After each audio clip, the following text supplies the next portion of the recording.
139 दिन के लिए ज्यादा ताकतवर हुए शनि। 30 जून से शनि चलने वाले हैं उल्टी चाल।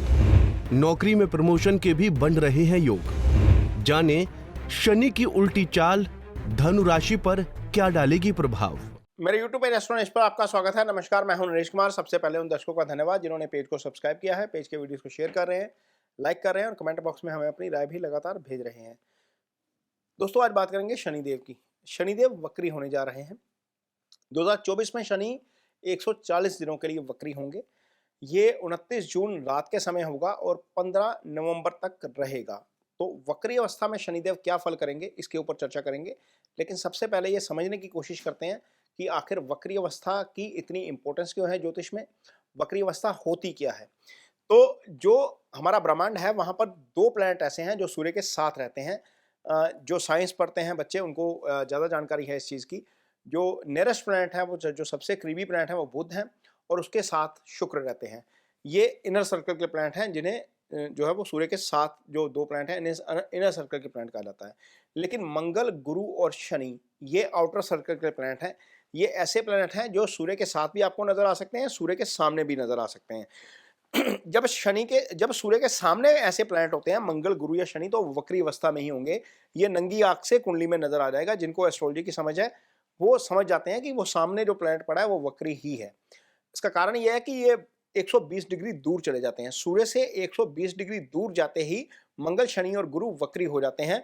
यानी कि आपकी कुंडली में सूर्य से 5वें भाव में, 6ठे भाव में, 7वें भाव में, 8वें भाव में और 9वें भाव में ये प्लैनेट आ जाएंगे सूर्य के सामने, तो वक्री ही हो जाएंगे। सूर्य के सामने के भाव की मैं बात कर रहा हूं। जैसे ही ये फिर आगे दोबारा जाएंगे, सूर्य से विद इन 120 डिग्री जाएंगे, चाहे वो बाएं हो या दाएं हो, फिर वो मार्गी हो जाते हैं। अब एस्ट्रोलॉजी में इतनी अहमियत क्यों है? तो पराशर जी कहते हैं कि कोई भी प्लैनेट, कोई भी ग्रह जब वक्री अवस्था में होता है तो उसका चेष्टा बल बढ़ जाता है। चेष्टा बल 6 बलों में से एक होता है। जो ग्रह के हम 6 बल देखते हैं उनमें से एक बल होता है चेष्टा बल। वक्री ग्रह का चेष्टा बल ज्यादा होता है। यानी कि वो ग्रह अपना अच्छा या बुरा दोनों तरह के परिणाम करने की चेष्टा ज्यादा करता है और उसके अच्छे या बुरे दोनों तरह के परिणाम बहुत तेजी के साथ होते हैं। अब यहां पर शनि वक्री अवस्था में कैसा फल करेंगे धनु राशि के जातकों के लिए, ये चर्चा करेंगे। अब धनु राशि के जातकों के लिए चूंकि शनि इस समय जो है वो तीसरे भाव में है, शनि शुभ गोचर में है, इसलिए यहां पर शुभ परिणाम शनि के अच्छे होंगे क्योंकि शनि शुभ गोचर में है और अच्छा फल करेंगे। हालांकि धनु राशि के जातकों के लिए ये गुरु की राशि है। इसके जातकों के लिए शनि एक दूसरे भाव के स्वामी बन जाते हैं। यदि हम उसको शुभ के हिसाब से काउंट करें तो दूसरा भाव धन भाव होता है। यदि हम उसको अशुभता से काउंट करें तो वो मारक स्थान भी होता है। और तीसरा भाव यदि हम उसको शुभता के लिहाज से काउंट करें तो वो पराक्रम भाव होता है, वो छोटे भाई का भाव होता है। वहां से डिटर्मिनेशन आपको आती है, सारी जितना भी साहस आता है वो वहीं से आता है। लेकिन यदि हम उसको नेगेटिव तरीके से उसको कैलकुलेट करते हैं तो ये भाव आपकी कुंडली में अष्टम भाव से अष्टम होता है। तो कई बार अष्टम से अष्टम का फल भी यहाँ पर शनि कर जाते हैं यदि वो खराब अवस्था में हो। खैर, यहाँ पर शनि अच्छी अवस्था में होंगे तो निश्चित तौर पर आपके लिए कौन सा फल करेंगे ये जानने की कोशिश करते हैं। तो सबसे पहले तो शनि उन दो राशियों के फल करेंगे जिनके वो स्वामी हैं। तो दूसरा भाव धन का भाव, निश्चित तौर पर 30 जून के बाद धनु राशि के जातकों के लिए पैसे में वृद्धि होने वाली है। पैसे में कौन से वृद्धि? 11वां भाव आय का भाव है। आय में वृद्धि होगी या आपके धन में वृद्धि होगी? तो निश्चित तौर पर आय में भी वृद्धि होगी और धन में भी वृद्धि होगी।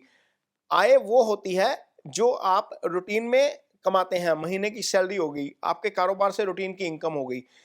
धन वो होता है जो आप अर्जित करते हैं, जो आपकी सेविंग होती है, जो आपका बैंक बैलेंस होता है, उसको धन बोलते हैं। तो निश्चित तौर पर जब आय में वृद्धि होगी तो धन में वृद्धि होने जा रही है। ये सबसे पहला काम धन में वृद्धि का करेगा। यदि किसी की आइज में प्रॉब्लम है, किसी की टीथ में प्रॉब्लम है, तो वहां पर आपको राहत मिलती हुई नजर आएगी। आईसाइट में जो है वो थोड़ा सा इंप्रूवमेंट आ सकता है। ये इस गोचर का फल जो है वो रहेगा शनि के, क्योंकि शनि दूसरे भाव के स्वामी है। शनि तीसरे भाव के स्वामी है। भाई की तरफ से आपको अच्छी खबर मिल सकती है। निश्चित तौर पर कोई भी आपने काम करना है, कोई भी फैसला करना है तो डिटर्मिनेशन के साथ करेंगे। वहां पर आपको जो है वो थोड़ा सा आसानी हो जाएगी। शनि पंचम दृष्टि को देखेंगे, पंचम भाव को देखेंगे तीसरी दृष्टि से। तो पंचम भाव आपकी बुद्धि का भाव है, विवेक का भाव है, आपकी एजुकेशन का भाव है, आपकी संतान का भाव है।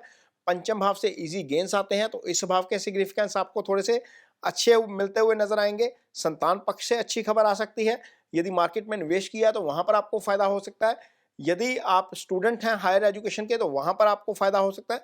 तो निश्चित तौर पर ये सारी चीजें जो पांचवें भाव से आती हैं वहां पर भी आपको फायदा मिलता हुआ नजर आएगा। अब यहाँ पर शनि जब तीसरे बैठे हैं तो सीधे दृष्टि रहेगी भाग्यस्थान के ऊपर।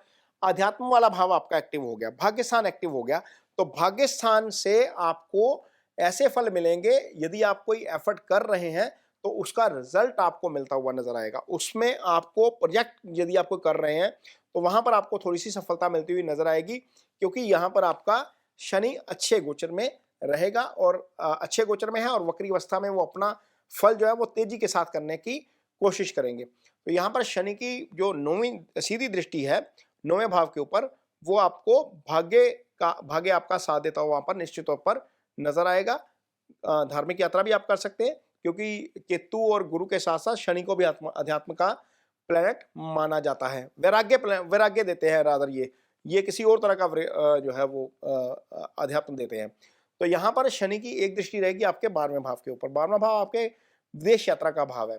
तो यदि आपकी राशि धनु है तो निश्चित तौर पर एक विदेश यात्रा का भी प्लान बन सकता है इन 4 महीनों में, जून, जुलाई, अगस्त, सितंबर और मिड ऑफ द नवंबर। 15 नवंबर से पहले पहले यात्रा भी हो सकती है, संतान भी आ सकती है, धन में वृद्धि भी हो सकती है, अध्यात्म की तरफ भी जा सकते हैं। तो ये शनि की जो है वो जो गोचर है इस तरह के जो है वो धनु राशि के जातकों के ऊपर असर करेगा वक्र अवस्था में। और यदि आपकी कुंडली में शनि की स्थिति खराब है तो आपको निश्चित तौर पर इसके उपाय भी करने चाहिए। अब कौन से उपाय कर सकते हैं? यदि तो शनि आपकी कुंडली में केंद्र, त्रिकोण या 11वें भाव, यानी कि पहले भाव, चौथे भाव, 7वें भाव, 10वें भाव, 5वें भाव, 9वें भाव, 4 भाव के 1, 4, 7, 10 केंद्र के भाव है, 5वां और 9वां त्रिकोण का भाव है और एक 11वां भाव जो वृद्धि का भाव है, जो एलिवेशन का भाव है। कालपुरुष की कुंडली में ये शनि का अपना भाव होता है।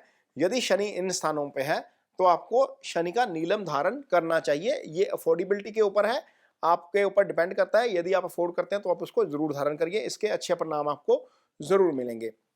यदि आप ये अफोर्ड नहीं करते तो सिंपल सी रेमेडी है, ओम शं शनिश्चराय नमः का जप किया जा सकता है शनिवार शाम के समय ही दान किया जा सकता है शनि का। काली उड़द की दाल दान की जा सकती है, इसके साथ साथ लोहा दान किया जा सकता है। लेकिन ध्यान रखिए, जब भी कोई दान करना है या मंत्रास शुरू करने हैं उसका संकल्प जरूर लीजिए। संकल्प लेकर किए गए दान और मंत्रास या कोई भी रेमेडीज का असर ज्यादा होता है। एक अन्य उपाय है जो बिहेवियर से जुड़ा हुआ है आपके। यदि आप ऑफिस में सीनियर हैं या आपकी कोई फैक्ट्री है, कारोबार है जहां पर आपके अंडर स्टाफ करता है, तो जो निचला तबका होता है समाज का वो उसको शनि रिप्रेजेंट करते हैं। तो ऐसे लोगों के साथ रिस्पेक्टफुल बिहेवियर जो है वो शनि की रेमेडी के तौर पर गिना जाता है। तो निश्चित तौर पर यदि आपका बिहेवियर अच्छा रहता है इन ऐसे लोगों के प्रति तो भी आपको शनि का अच्छा परिणाम देखने को मिलता है। तो ये शनि के वक्र अवस्था में होने का फल है धनु राशि के जातकों के लिए। ये वीडियो आपको कैसा लगा इस पर कमेंट बॉक्स में अपनी राय जरूर दीजिए। यदि ये वीडियो अच्छा लगे तो उसे शेयर जरूर करिए, पेज को सब्सक्राइब जरूर करिए। इसके साथ ही मुझे दीजिए इजाजत। नमस्कार।